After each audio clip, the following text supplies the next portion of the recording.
Hey everyone, this is Austin Doctor, and I usually kind of do sometimes news, but this has been all over the place, and I feel like I should have talked about it, and I'm gonna do it, I know, on the same day I did Rascal Doesn't Dream of Bunny Senpai, and I'll make a separate video, but let me just say with that video, before we get into this, I understand people are trying to say that it's from a different light novel, what's gonna be happening next, but if you've actually, paid attention and read the novel, you should know that's the novel that wraps everything up. So that's why I'm a little just disappointed and worried about that series. But anyways, going to Funimation and that whole Crunchyroll thing. Now, if you didn't know, Crunchyroll and Funimation are going their own ways November 9th, if I'm not mistaken. And it's been all over Twitter, and people have been talking about it. And I wanted to give my kind of, I guess, biased and unbiased opinion. I'm going to, of course, do the unbiased one so people don't get too upset right away, just like my Goblin Slayer thing. But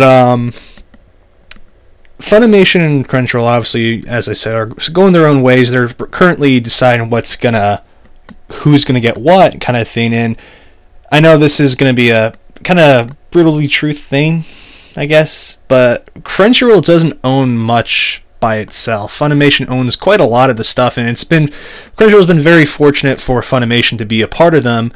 And the rumors going around for like Crunchyroll, who they're going to be partnering with, is HDI, which is Sentai Filmworks, for their dub. And I'm going to be honest, their dub department isn't that great. I always preferred Funimation dubs over them, but nonetheless, they still do No Game No Life, and some dubs are good, some dubs are bad.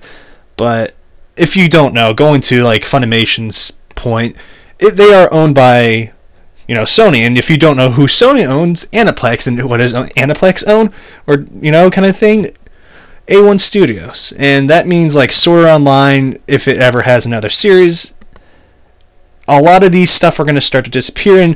And when I say things are going to disappear, I don't think Sword Art Online, the new season, is going to be disappearing from Crunchyroll anytime soon, since it's already in that contract. That's what's going on with the current season animes.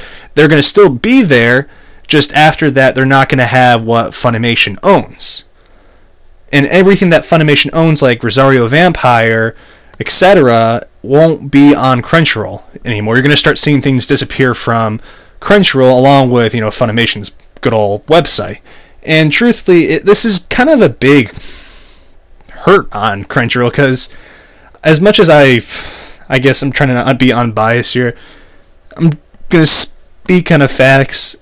Crunchyroll won't have much without Funimation, and VRV has to get rid of, obviously, the Funimation tab, and this kind of starting to explain why we had a lot of trouble with certain animes like Senra Kagura, Conception, and, certain Magical Index, why it took so long to upload. It seems, I was kind of talking to my viewers in my Discord, that it's strange that they've been struggling with Crunchyroll's been, struggling. It seems like Funimation and them are kind of having a duke out with their licensing issues, and I think I was pretty spot on with that prediction. It seemed that they couldn't get along with certain things, and truth be told, I can understand why Funimation's trying to get away from them on a different standpoint of political standpoint. They don't want politics in their anime. That's what they don't want. They don't want to be seen as a social justice warrior company, as Crunchyroll is currently. And I know people are going to get very upset about that, but that's the truth. Hi, Guardian Spice. I mean, Crunchyroll going out of the way to censor stuff, especially on apps like Damachi. And it kind of starts to make sense, because Crunchyroll's been surrounded by controversies for a while, and I think as of lately, after High Spice Guardian, this is kind of the thing that kind of made Funimation go, whoa, whoa, whoa, we don't want any part of this kind of thing. And yes, Crunchyroll owns that, but it's still kind of a thing that would reflect on Funimation for being their business partners. And as I said, I understand where Funimation's coming from. Now, Crunchyroll, they're just currently trying to blame, Funimation, and not in a kind of being a mean person way, but that's kind of how I see it. That's my personal opinion, but I'm going to wait to put my personal opinions towards the end. But getting past the entire event, what was going on, it just starts to raise a lot of questions of what did really push Funimation to go away. And I don't know the answer right away. They probably will come out. Someone from working from Funimation or Crunchyroll will tell the actual truth. I would love to get an interview with them with that, but my opinions of why it's gone, as I said before. I can understand the controversy thing.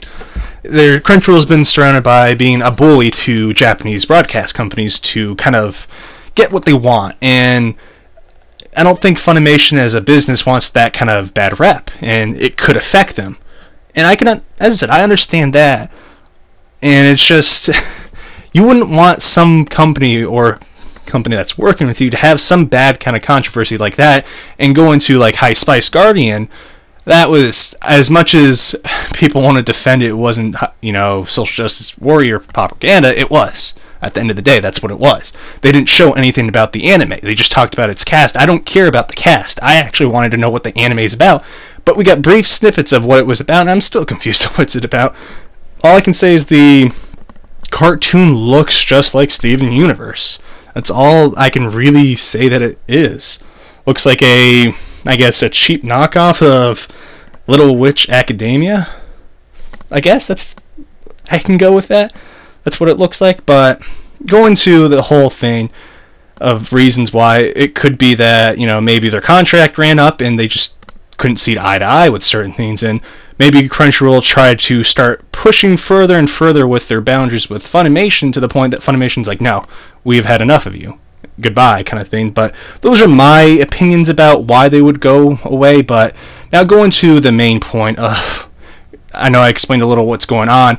Now let me repeat what I said, and I'm going to put it in more details for you here so you'll actually understand what's going on. So going from what I read on Twitter and seeing all over blog posts, Crunchyroll, and Funimation currently are talking about the final list of what's going to be on their websites, and as I said before, Funimation has a lot that they gave to Crunchyroll at the end of the day. Crunchyroll gave a few to them.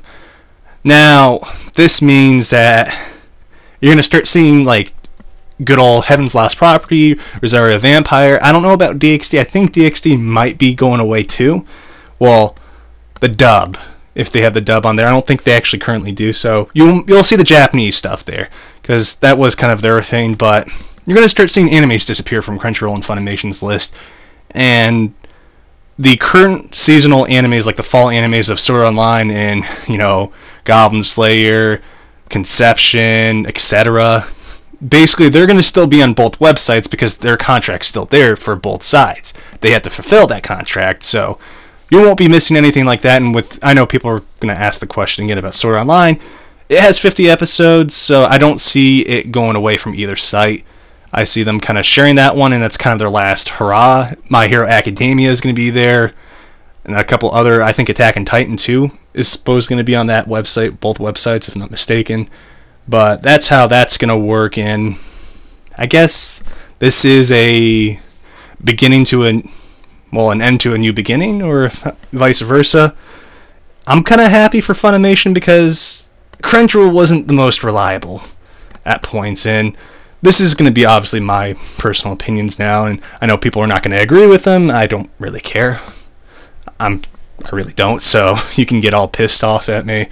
Go ahead, I don't care. But it's a good thing because, as I said, Crunchyroll's been surrounded by a lot of controversies, and if I owned Funimation, I'd probably leave too, because I don't want to be known as a person that works with a company that has strong political views and is trying to enforce it on their customers. And I'm kind of happy that now it's going to give the opportunity to basically have the whole phrase "go woke, get broke" kind of saying. I know I've seen that going around a lot with other, YouTubers. It's Gundam is another person that usually uses that, but it's a very good thing now. So if you don't want politics mixed into your anime or political agendas forced down your throat and you have to accept it, there you go. Now you have an entire different area that you can go enjoy and get away from life, and you don't have to worry about politics invading it. I guess that's one of the biggest benefits, and that's what I know people are going to focus on. But getting away from the politics view, it's more of what Crunchyroll has been known to do, besides the censoring.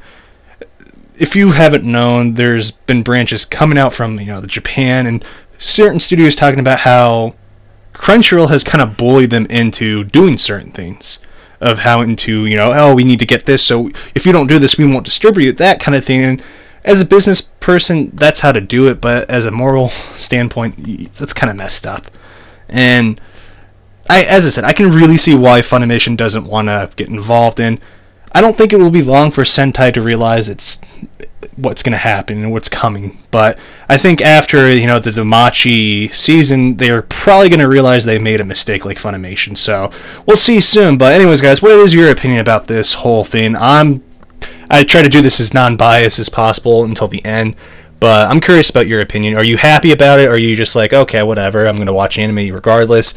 Is this going to affect you in any way? Are you going to pick Crunchyroll over Funimation if you actually own or paid any subscriptions to it? And I hope, we have a easier time, I guess, with watching animes. It's not going to get too convoluted soon. But anyways, guys, this is Austin the Doctor signing out. Peace.